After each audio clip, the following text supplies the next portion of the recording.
acompanhado o noticiário e estão vendo que o mundo inteiro está vivendo momentos de dificuldade por conta da pandemia. Todos nós estamos tendo que nos readequar, nos reinventar, e a gente, junto com a nossa equipe aqui, pensou nesse modelo, nesse formato de um bate-papo diferente, descontraído, para poder falar sobre assuntos muito sérios, mas de uma maneira mais acessível para que todo mundo possa ter acesso. Beleza? Eu estou aqui hoje com Antônio Pompeu, que é servidor público efetivo da Prefeitura de Belém, professor de Educação Física, formador de base, trabalha com esporte de categoria de base, e com a Priscila Vieira, que é empreendedora, é empresária na nossa cidade. A gente vai conversar sobre alguns temas muito importantes e a gente vai tentar fazer isso da forma mais informal e mais agradável possível. Eu queria convidar todos vocês para poderem compartilhar, conhecer o nosso trabalho e, acima de tudo, como eu sempre digo, ajudar a propor. Essa ideia aqui, trazendo duas pessoas para poder discutir assuntos, mostram que a gente precisa ter essa participação. Para que o nosso mandato seja participativo e democrático, a gente precisa dessa participação de todos. E a gente está aqui com convidados especiais, a Priscila Vieira, que é empreendedora, empresária, o Antônio Pompeu, que é servidor público da Prefeitura de Belém, professor de Educação Física, trabalha com a formação de jovens, de atletas na categoria de base, e a Andréia, que ela é aposentada já também, trabalhou há muito tempo e vai nos contribuir aqui nesse bate-papo com nós quatro, conversando, como eu disse, sobre temas importantes para a nossa cidade, mas de uma maneira muito mais acessível e que todos possam entender. Algo que me incomoda desde bastante, já, muito boa sorte, né? Em relação ao empreendedorismo, são várias as dificuldades, tá? Eu vou começar pelas dificuldades práticas, que é o dia a dia mesmo. Eu tenho uma indústria de confecção, né? E a mão de obra. A gente já começa a ter um diferencial em relação a outros locais do Brasil, em relação à qualificação. Do que isso é burocracia. Com certeza. Então, a gente vê, imagina, uma empresa para poder emitir um alvará, conseguir uma ordem de serviço, alguma coisa do tipo, tem uma dificuldade. Um servidor público, para conseguir uma aposentadoria, uma portaria de aposentadoria demora anos. Difícil. Se tu fores hoje na Cefim, Andréia, pegar o teu carnê do IPTU, porque por algum motivo não chegou, tu demoras uma eternidade, tu não consegues e tu perdes o dia. Eu sinto que a gente precisa ter mais engajamento. Eu queria direcionar aqui com o Pompeu, nesse sentido, não é a área especificamente que o Pompeu trabalha do serviço público, mas eu acho que a partir do momento que nós todos estamos na função de servidor público, porque independente da cadeira, eu costumo dizer isso, e eu não sei se tu lembras, quando eu cheguei na secretaria, eu falei isso, falei, olha, nós todos somos servidores públicos, a gente só está sentado em cadeiras diferentes. A nossa função é diferente, mas a nossa responsabilidade com o recurso público, quem nos paga é quem está lá fora, quem está do outro lado do balcão. Então, eu queria um pouco da tua vivência no serviço público, da importância do serviço público, porque muita gente ainda critica o servidor público, ele não tem compromisso, o servidor aí alimenta uma briga, que eu acho desnecessária, do servidor público, do efetivo contra o comissionado. Só quem trabalha é o comissionado, não trabalha efetivo. Pessoal, isso é uma grande balela, é um grande mito. Sim. Que, na verdade, trabalha quem quer produzir. Tem bons e tem ruins em toda a profissão. A minha profissão atual também, que somos advogados. Todo mundo fala que advogado é bandido. Não são todos os advogados. Tem alguns advogados que fazem algumas coisas que mancham o nome de toda uma categoria. Então eu queria... Vai pro lado sujo da coisa, né? É o lado sujo da coisa. Então eu queria ouvir de ti, Pompeu, muito esse lado da questão da importância do serviço público. O que tu acha? Como é que tu enxerga a máquina pública? O que tu acha que poderia melhorar? Enquanto servidor, o que tu acha que poderia ser melhor? Porque eu imagino o seguinte, o servidor, às vezes, ele não consegue prestar um serviço de qualidade para o público porque ele não teve uma capacitação, como a gente estava falando agora há pouco, de qualificação profissional. Ele não teve uma reciclagem. Às vezes ele tem equipamentos para prestar o serviço que é um computador defasado, que não tem como imprimir no momento certo, o que quer que seja. Então eu queria que tu me passasse um pouco dessa tua vivência. Eu vejo tudo como um comprometimento, né? Eu acho que se você tiver aquele comprometimento com o que você está fazendo, não é só professor, não é só médico, não é só engenheiro. Você tem que estar comprometido com a causa. E eu me lembro quando tu entraste, fosse secretário nosso, e tu chegaste lá e foste apresentar, todo mundo achou novo, né? Achou novinho e tal, e você falou assim, não, eu sou servidor, eu sou igual a vocês, só estamos em locais diferentes. em cadeira diferente. E foi interessante porque a maioria dos professores, né, como eu, estavam se aposentando. E você pediu, não, eu queria que vocês esperassem mais um pouco para poder se aposentar. Eu achei interessantíssimo isso. E os profissionais que estavam lá, né, realmente retardaram um pouco. Esperaram, por quê? Porque a gente estava perdendo um pouco dessa motivação. Né? Porque, assim, existem pessoas e pessoas, né? Tem pessoas que são desportistas. Você é desportista.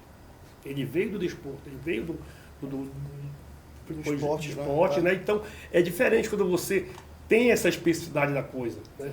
Então, quando ele chegou conosco lá, aí as minhas colegas, né, até eu disse, não, vamos esperar um pouco mais, até porque a motivação que a gente vê que ele está passando para a gente, sabe, vale a pena a gente deixar de aguçar isso aí e vai contaminar a gente. E realmente foi o que aconteceu. Né? Todo mundo comprou a ideia, né? E em relação a esse comprometimento, eu vejo assim, nós falamos já, existem os bons profissionais em qualquer lugar, como vai existir os ruins, como vai existir aqueles que não vão se comprometer. Nós temos uma carga horária a disponibilizar para a secretaria. E essa carga horária, ela requer que você entre em determinada hora e saia naquela hora. Se você não tiver esse comprometimento, você não é fiscalizado, até porque a secretaria não vai gastar, pagar um profissional para fiscalizar o professor. Não existe isso. Eu acho que o professor tem que ter... Cada um tem que ter seu comprometimento, tem que ter o seu sua responsabilidade. Né? E você está lidando com crianças, a maioria crianças, eu vejo assim. Entendeu? E você está lidando com sonho, né? Como eu trabalho com futebol, eu vejo assim, quando você trabalha com sonho, aí você não pode brincar, porque você tem que falar a verdade. Né? Existe essa pirâmide do futebol que digamos, 1000 começam, só um que vai ficar no cume da montanha, só um que chega lá, né? São os Neymar da vida, né? Que sonham. E nós temos que deixar bem explícito isso aí. Porque assim, eu tenho a convicção, assim, eu tenho a categoria de dizer assim, eu sou educador depois que eu fui ser técnico. Então é diferente, né? Você está formando cidadão. Não formar atleta, né? Formar músculo. Eu costumo dizer, e na minha passagem lá na frente da secretaria, que o formar atleta é a consequência. O que importa é a gente formar o cidadão. Isso. É formar caráter, formar boas referências, e o papel do professor é fundamental. Com certeza. Eu vejo aluno meu hoje que é médico, né? Só não fui jogador, mas eu sou médico. Parabéns. Os nossos ensinamentos passaram por isso. Não só o gesto motor. Hoje eu brigo muito pela questão cognitiva da coisa. Você repetir aquele gesto, não, peraí, você está limitando o aluno a fazer o que ele, de repente, pode até mais um pouco. Não, deixa ele extravasar num joguinho, numa parte lúdica. Hoje é proibido brincar, gritar, sorrir, calar a boca. Não, por quê? Eu estou praticando esporte, eu não posso sorrir, não posso extravasar, não posso trabalhar o meu lúdico. Aqui é esporte, não. Faz aquela fila, né? Você vai fazer o gesto motor. Então, você limita o aluno, né, o cidadão, o futuro cidadão, né, a só aquele gesto motor, só aquele movimento. E o cognitivo dele, onde é que fica? Então, a criação dele, a criação. Ele tem que criar, ele tem que saber. Nós como educadores, técnicos, professores, temos que aguçar essa criatividade. Aproveitando aqui a pauta que o Pompeu está falando, que ele já puxou do esporte, Priscila é praticante do esporte, a André também gosta sempre de fazer a caminhada dela lá na Orla, lá na Roberto, e eu acredito muito no esporte, eu acho que todo mundo me conhece o suficiente, sabe disso, e uma das minhas propostas, enquanto secretário e agora como vereador renovando o mandato, sempre foi de usar o esporte como ferramenta de inclusão social. E eu acredito, a gente vive uma cidade, um país como um todo, com muita violência, com um poder das pessoas acreditarem mais na destruição do que na construção, e eu acredito no esporte como um combatente contra isso. Instrumento. Um instrumento. A formação da base, a oportunidade que tu dá para o jovem, para que ele fique dentro de uma escolinha, possibilitando que ele não esteja num outro local indevido, sendo cooptado por coisas ruins, por droga, tanta coisa ruim que tem no mundo hoje em dia, tanta gente má. Eu acredito muito para que a gente possa usar isso até como redução da violência. Com certeza. A gente tem números e mostra disso. Eu vejo a violência de uma forma. Tu tens a pessoa que está no mundo da violência ou Sim. que não está no mundo da violência. E tu tens no meio disso uma parcela da população que pode cair para um lado ou para o outro. Sim. E o nosso papel, através do esporte, é justamente evitar que eles caiam para o lado de lá, que eles caiam para o lado daqui. pro lado do bem, pro lado correto, pro lado, então... A questão maior também, isso é que essa questão da droga, você não leva como doença, eu acredito que é uma doença, né? Quando nós iniciamos um trabalho, lá no Teroné, no campo de São Pedro, existia um muro, e esse muro separava os alunos atletas dos que queriam praticar, excluíam no caso. Só que do lado do muro existia um matagal que o pessoal ficava fumando maconha do lado. Eu falei, por que esses caras não estão aqui praticando esporte? Não, porque aqui não pode. Não pode. Eu vou convidá-los. Mas tu estás ficando doido, porque tu vai... Não, peraí. Aí eu comecei a ficar, você não quer praticar? Ninguém deixa. Eu digo, eu deixo. Vamos. Então, eles se tornaram, entre aspas, atletas? Não. Se tornaram o quê? Cidadãos, porque eles saíram daquela... Saíram daquilo ali.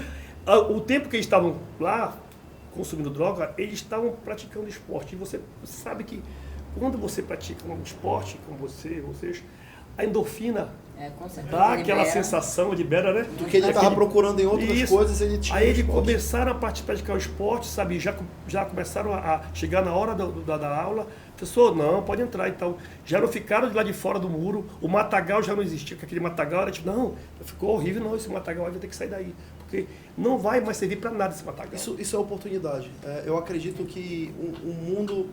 Eu tenho hoje a certeza de que ninguém nasce predisposto a praticar o crime. Ninguém nasce predisposto, marcado, não, tu vai ser bandido, tu vai ser mocinho. Não tem isso.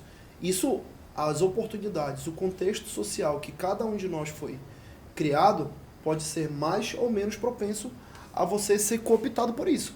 Eu não posso julgar, e aí tem um vídeo muito bacana na internet que justamente é vinculado ao esporte, que fala de oportunidade da tal da meritocracia. Que é um professor de educação física alinha os jovens numa fila e é uma corrida até o fim do campo.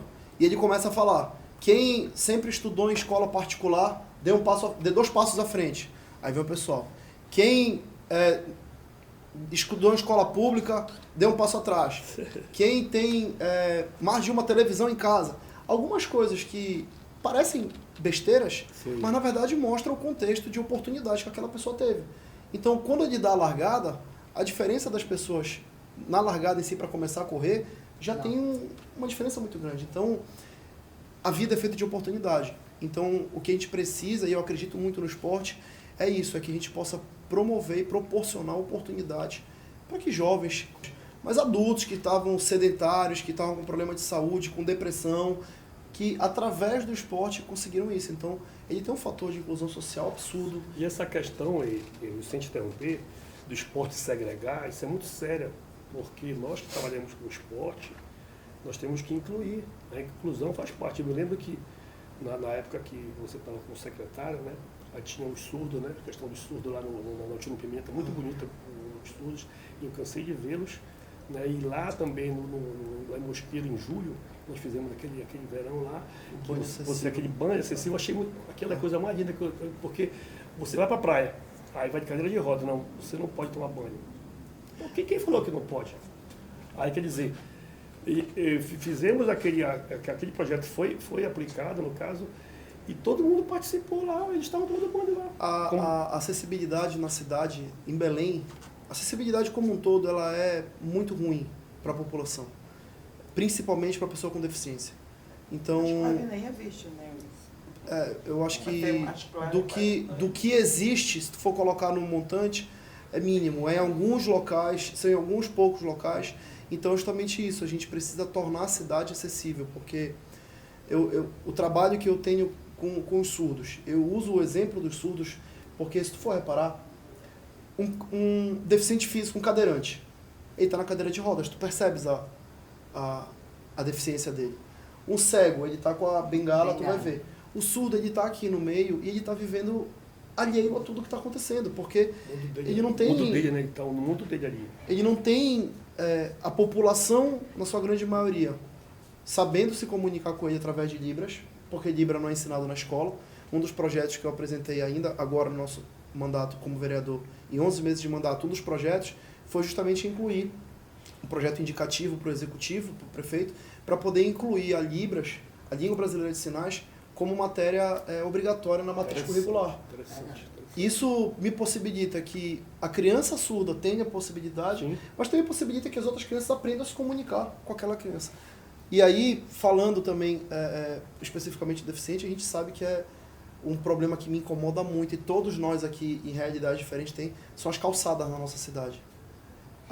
Você escolher uma rua, uma avenida qualquer que seja no centro de Belém, seja no bairro periférico, e você tentar caminhar de ponta a ponta naquela calçada, se você não tiver em dia com a sua saúde física e tiver condições de caminhar, você não consegue. Porque tu pode torcer o pé, tu tens uma calçada mais alta, mais baixa, tu não consegues descer na rampa. É muito complicado. Vira um funcional, né? Um treino funcional. Vira um treino funcional. E vira um desafio absurdo. Aqui na frente agora isso aconteceu. Essas calçadas daqui, Sim. da 3 de maio, elas são todas assim. E sabe o que é engraçado, André? Aqui tu vai ver, se tu fores reparar, não é um problema de um local específico. Não, é só um problema do centro de Belém, do centro comercial, porque é o centro histórico. Não é um problema da periferia. Não, em todos os locais. Em todos os locais. Até um dos compromissos que eu assumo nessa campanha para o próximo mandato de vereador é justamente a gente brigar pela reforma, pela atualização do plano diretor de Belém, que é que regula o uso das calçadas e tudo mais. Por causa disso, para a gente ver, a população tem locais que a gente acompanha, que o cara construiu a sala da casa dele na calçada. Ele foi puxando, colocou um negócio da garagem, colocou uma parede, colocou outra, e quando ele veio, tava... Tu vem na calçada, acaba a calçada, tem uma parede, tu desce pra rua e sobe. Consciência zero. Consciência zero. A educação é fundamental, né? Porque assim, por mais bons projetos que a gente tenha e que tente implementar, eles só vão realmente conseguir ser feitos se a população também se conscientizar. Né? A gente também tem que fazer a nossa parte. O que eu acho legal da iniciativa público-privada, e que eu acho que os empresários têm ainda muito que... Imagina, é mais fácil para a minha empresa. A gente tem 100 e poucos funcionários. É um nicho menor. Imagina vocês terem que dar 5 mil, 10 mil, 15 mil, 50 mil pessoas. Pega vários empresários e vamos adotar, entendeu? Aquela população que nos retribui, né? É uma contrapartida. As empresas só estão onde estão graças aos colaboradores. Então, de repente, ter no final de semana um projeto de jogar um futebol, porque a gente tem jovens empresários, Sim. jovens funcionários, então Sim. assim, que vai estar no final de semana, e assim, a gente tem essa responsabilidade. Eu acho que se a gente tiver incentivos e tiver, eu acho que uma promoção no sentido de divulgar, de trazer uma consciência, não é só financeiro, eu acho que tem várias maneiras de tu estimular a população. Porque... Priscila, eu participei do projeto, sem te interromper, que existia ginástica laboral nas empresas. Nas empresas. Ou seja, tem aquele intervalo, né? Porque tinha aquela antiga lei, lembra da lei? Depois isso era comprovado, Sim. o aumento de desempenho do colaborador. Aí virou DORT depois, né? Aí eu peguei, fiz o projeto, né? Aí, na hora de aplicar o projeto aqui, aí como bate naquela situação. Pessoas qualificadas, Sim. específicas, porque você vai fazer um curso de ginástica laboral para você aplicar. Aí eu ministrava, só que assim, quando eu ia ministrar aqui, aí outra pessoa ia para ali. Só que a pessoa ia para ali, não, o Pompeu não vem, não, a gente vai esperar o Pompeu chegar. Porque eu fiz a especialização nessa área. Só que na hora de aplicar, a pessoa tem que ter o conhecimento específico da coisa, né? E o que tu falaste também, que eu acho fundamental, que isso daí impacta em a toda a cidade. Ao entorno. Não, eu ia dizer o seguinte, é o engajamento social, é a gente entender, enquanto cidadão, independente da posição que a gente esteja, a empresária, o servidor público, uma dona de casa, eu enquanto vereador, qualquer que seja a nossa posição, a gente precisa entender, e Belém ainda não entendeu isso, a população na grande maioria ainda não entendeu, o seguinte, se cada um fizer a sua parte, não vai mudar. A gente não vai ver uma cidade melhor. E um exemplo claro que eu dou nisso, que impacta todos nós, independente do bairro que a gente mora, da nossa condição social, do local que a gente vive, do nosso trajeto do trabalho, é o lixo. Belém a prefeitura recolhe diariamente 500 toneladas de entulho só dos canais. Tem ideia do que é isso? O lixo não chegou ali por acaso. Alguém jogou o lixo dentro do canal. Legal tu falares isso, que eu essa semana falei com meu marido de um projeto que eu resolvi fazer no nosso prédio. Sim. Separar, fazer... A gente tem a coleta seletiva. A gente tem a oportunidade de ter um sítio. Então, vira adubo. Então, sabe, a gente pode fazer compostagem, tu pode ajudar a criar renda para outras pessoas. Sim. Tem um potencial enorme. Muita coisa que a gente pode fazer. Às vezes a gente cobra muito também dos políticos. O que a gente também pode fazer como cidadão, entendeu? Sim. Pode esperar só pelo poder público, fundamental, né? Principalmente para o jovem, fundamental. Sem a gente precisa estabelecer e se apropriar do conceito da economia linear. A gente tem uma economia linear e a gente precisa ter o conceito de economia circular, que é justamente isso. O que hoje se tornou lixo para mim, pode gerar renda para ti, o que quer que seja, e aquilo entra num ciclo para que a gente possa ter mais aproveitamento e ter uma cidade melhor, porque não adianta, se nós tivéssemos o melhor orçamento do mundo, a melhor estrutura de cidade do mundo, com a quantidade de lixo que as pessoas jogam na rua, a gente não vai para frente. A Andréia mora no bairro da Condor, próximo à Avenida Bernardo Saiu, próximo à antiga sede do Yacht Club. Diariamente, lá na calçada do iate, recolhe-se toneladas de lixo. Aquilo ali, e aquilo gera doença. Mas não é por falta de... Até nós, no caso lá, quando começaram a fazer o calçamento, aliás, antes do calçamento, nós criamos um grupo, né, os Amigos da Praça, que foi exatamente para isso, para tentar organizar aquela praça. Até colocamos pneus, pintamos, né, tentando conscientizar, né? Principalmente os carroceiros. É com que a gente se depara muito, né? Ele é autônomo, ele vive daquilo. Então, para ele é independente aonde ele vai descartar o lixo. Exato. Seja lá o que for, né? Do resto de construção a um animal morto. É o entulho, é a diferença do que é o lixo doméstico que é entulho. Então, isso eu vejo, vocês colocaram assim, a questão da conscientização. E eu vou bater numa tecla que eu defendi durante 27 anos, que a escola é o local ideal e adequado. Mas uma escola de verdade, com professores de verdade. Valorizados, recebendo bem. Professores valorizados, com a família participando, porque o ponto-chave é a família.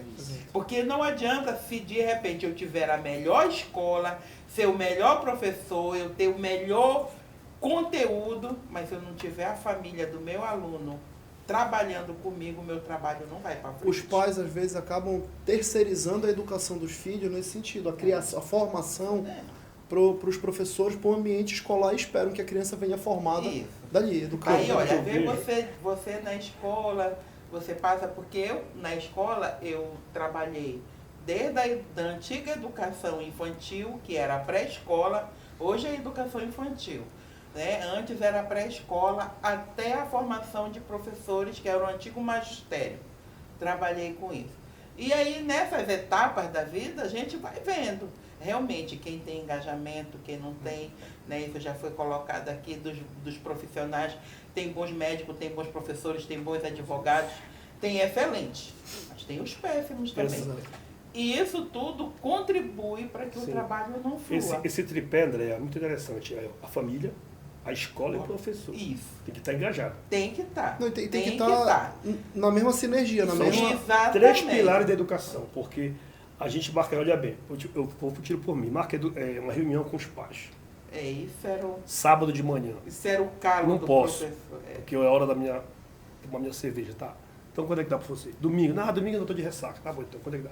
Não, segunda-feira eu vou trabalhar. Nunca tem tempo. Então assim, é muito importante que tu colocaste aí. Interessante. Agora, se não tiver os 3, se um falhar, aí fica assim, não, eu vim, a garota vem, vim para a reunião.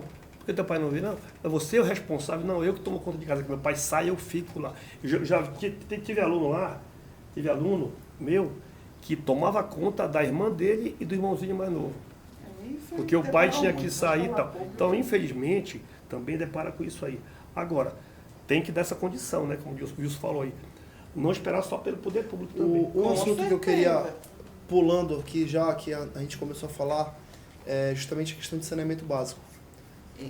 A gente vive numa cidade que ainda não é um problema do atual, do antigo, não estou criticando o prefeito, nada disso, os antigos, não estou apontando culpados.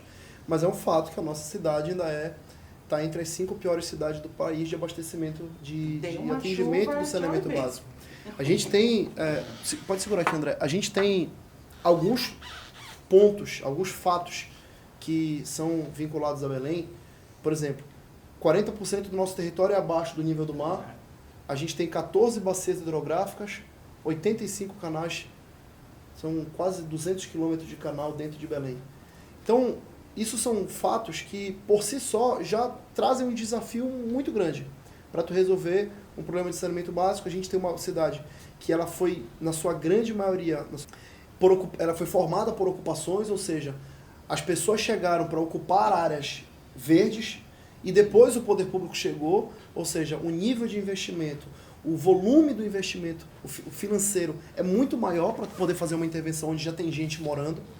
E a gente, diante disso, agravado pelo problema da falta de consciência das pessoas em tomar conta do seu lixo, saber o que é a diferença do lixo doméstico, que isso é obrigação do poder público recolher, da prefeitura recolher, para isso que a gente tem a obrigação da prefeitura, e o que é o entulho.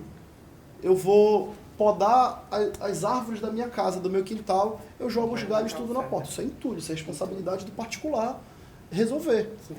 E a responsabilidade do particular resolver não é pagar um carroceiro para o carroceiro, que o problema, a culpa não é do carroceiro. Aquele carroceiro ali, aquela pessoa, ele está submetendo aquela condição por falta, como a gente falou no começo, de oportunidade, de alguma coisa melhor. Eu tenho certeza que aquele cara não quer, por vocação, estar trabalhando daquela forma.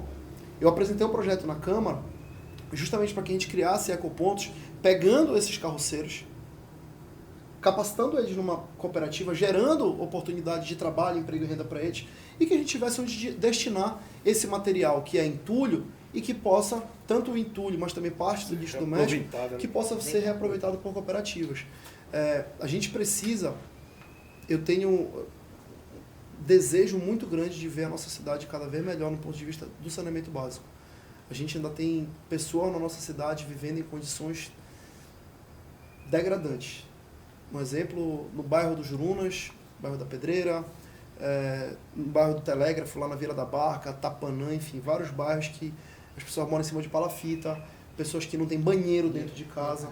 Então, isso é algo que tem um fator importantíssimo da questão do poder público, logicamente, que tem que resolver, mas a gente precisa gerar esse engajamento da população, da gente poder entender, de não ocupar áreas que muitas das vezes são na beira do canal, como a gente vê acontece, por exemplo, no Rio de Janeiro e outros estados com desabamento, que ocupam áreas que não eram para ser ocupadas. Exemplo clássico nosso de Belém é a ocupação das pessoas morando em cima do canal. Lógico que aquela pessoa não quer morar em cima do canal, mas foi onde ela teve. Então a gente precisa avançar nesse debate com relação ao saneamento básico. Tu mora num bairro que tem problema gravíssimo de abastecimento. Veríssimo.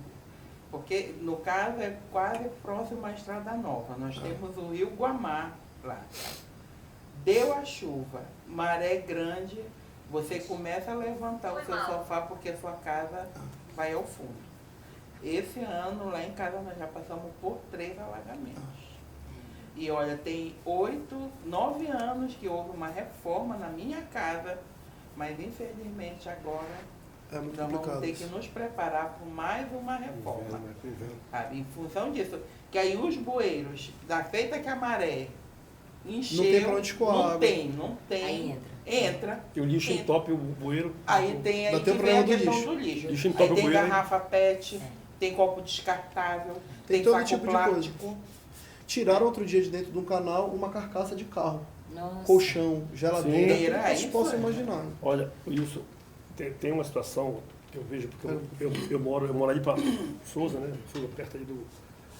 Porque às vezes nós temos acesso pelo Almirante Barroso e pela João Paulo. Ali na João Paulo, no final do Almirante, quando começa a João Paulo, ali choveu ali, e acabou. Ali é o acesso por ali. Aí todo mundo, sabe o quê? Canaliza para o Almirante. Aí vira um caos. Vira um caos. Aí você espera, estaciona o teu carro, fica ouvindo música, porque não tem condição de chegar. Fica travado. São 2 horas de...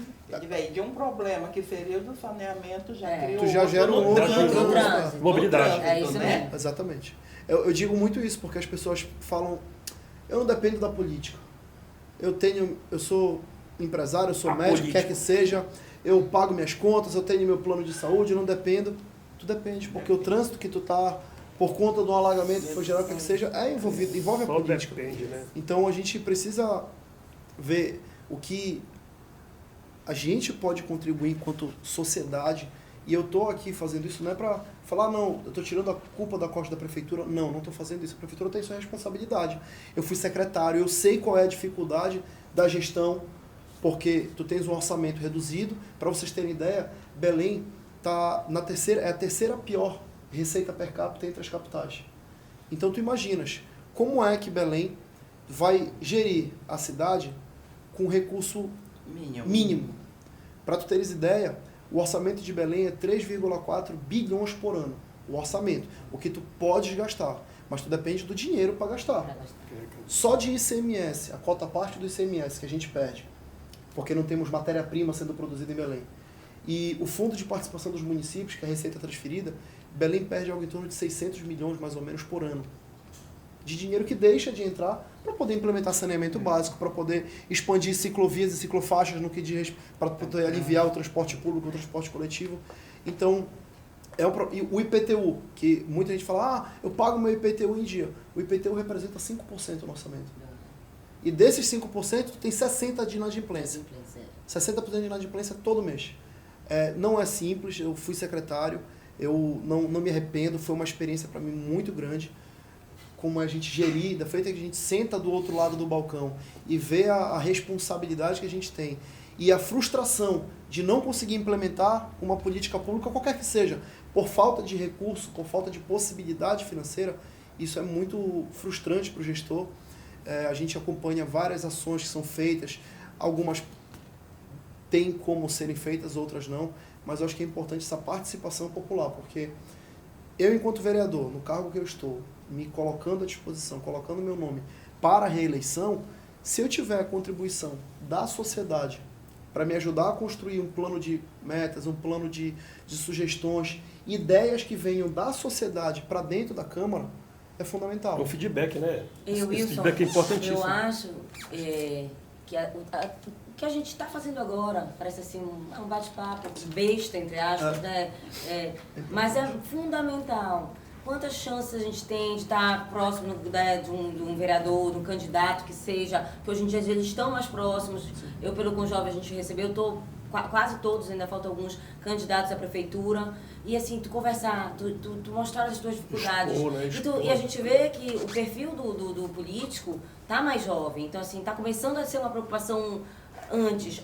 Ver mais mulheres. Né? Hoje a gente está aqui, somos duas, né? já empatou, digamos assim, num bate-papo, coisa que hoje não era. Tá mudando. Eu acredito sim, até porque eu tenho um filho de 6 anos, pretendo ter outro e eu quero deixar o mundo melhor para ele, porque vai chegar, sei lá, daqui a 50, 60, 70 anos, a gente vai olhar para trás e vai dizer o que eu fiz. O que eu deixei, que legado. O que eu ajudei a construir. Só criticar não adianta. Só criticar, só acumular, só não olhar para o próximo, empatia. Essa pandemia veio para mostrar isso. Mostrar muita coisa. Né? Quem não aprendeu com a pandemia infelizmente, tem que reiniciar a vida, começa tudo de novo. Essa empatia, tu cuidar do próximo, esse estreitamento, a própria iniciativa privada, eu como empresária, isso me aproximou ainda mais dos nossos colaboradores, porque a gente precisou sentir a dor que ele estava passando, o que a gente podia fazer, não só em medicamento que a gente forneceu, mas como na casa, estruturar, ajudar, coisas básicas. Imagina que o teu colaborador, para ele poder ficar em casa, ele tinha condições de ficar em casa? Exatamente. O local que ele morava às vezes num cômodo com 3, 4 pessoas. E aí um pegava, como ele ia fazer o isolamento se não tivesse uma ajuda? A gente escutou muita crítica a isso eu escutei isso com muita tristeza, as pessoas criticando. Pô, mas esse pessoal não tá em casa, não sei o que e tudo mais. É fácil tu criticar quando tu tá no teu sofá, com ar-condicionado, com Netflix, com a televisão, entendeu? E tu não sabe qual é a condição daquela pessoa. O grande problema, e aí foi a palavra que tu falaste, é que a gente não pratica empatia. Eu não posso me colocar no lugar do outro, porque eu não sei o que ele tá vivendo. O meu lugar de fala não é o lugar da mulher. Eu não passei a dificuldade que a mulher passa em uma dificuldade. Eu não passei a dificuldade que alguém que tem que estar morando numa casa, sem condições e tudo mais, passou. Mas eu tenho que, no mínimo, praticar a minha empatia e ver que não é igual. Exatamente. Então, como eu disse, se a gente não aprendeu com a pandemia a ser mais próximo, a ser mais empático com o outro, meu amigo, a gente tem que começar do zero o mundo de novo. Não, porque... e a gente respeitar mesmo, porque a gente tá onde tá pelas experiências que a gente teve. Exato. E as experiências de outros, mesmo quando é na mesma casa, a mesma família, não são as mesmas. Lógico. Imagina com condições sociais, financeiras, raciais diferentes. Exato. Então não dá para tu saber aquela dor daquela pessoa. Agora, respeitar, eu acho que é um dever de todos nós. E a gente tentar cada vez mais ser pessoas melhores. Sim. A minha disposição de estar na vida pública é fazer a diferença na vida de alguém. A partir do momento que eu achar que eu não estou mais fazendo a diferença, eu não estou mais sendo útil, eu arrumo minhas coisas e vou me embora. Enquanto eu achar que dá para fazer a diferença, enquanto eu acreditar que dá para usar aquilo para fazer algo positivo na vida das pessoas, é o que eu vou continuar fazendo. Já estamos aqui quase no nosso horário, queria agradecer a presença da Priscila, do Pompeu e da Andréia. Eu acho que a gente conversou rapidamente sobre alguns assuntos importantes. Isso já é um formato, vocês que nos acompanham na rede social podem se acostumar que, se Deus quiser, a partir passando esse momento eleitoral, a gente vai ter cada vez mais esse bate-papo. É importante que a gente tenha, e aí eu peço mais uma vez, que a gente não se limite só a esses assuntos, que a gente busque se engajar e busque participar da política. Não é participar colocando o nome na urna, sendo candidato como eu estou participando. É participar aqui, no debate, é participar opinando, é participar pesquisando quem é seu candidato, quais são as propostas, qual é o trabalho que ele já fez. Então, quando eu me apresento para alguém para poder pedir voto, o meu pedido de voto é mostrando o meu trabalho. Eu acho que não tem outro caminho. O caminho correto, o caminho que a democracia oferece é esse. Eu estou disposto a fazer isso, eu já fiz isso, eu concordo com isso, eu não concordo com aquilo, e a gente convencer as pessoas por um objetivo comum. Então, queria muito agradecer vocês e que aqui a gente tenha nos assistindo mais Andréias, mais Pompeus, mais Priscilas, e vocês possam ajudar a reverberar essas ideias e, acima de tudo, votar com consciência, escolher um candidato que vocês conheçam o trabalho, escolher um candidato que tenha propostas para a cidade e, se a pessoa já tem mandato, já exerceu algum cargo, que vocês possam analisar o que ela já fez. Vocês podem ter certeza que não tem outro caminho, que esse é o melhor caminho para poder melhorar a nossa cidade, participando todo mundo. Não adianta cobrar só do prefeito, do vereador, do governador, do presidente. Não adianta, não vai mudar se a gente não participar. Obrigado por quem nos acompanhou, um beijo no coração. 43, 1, 2, 3. 43, 1, 2, 3.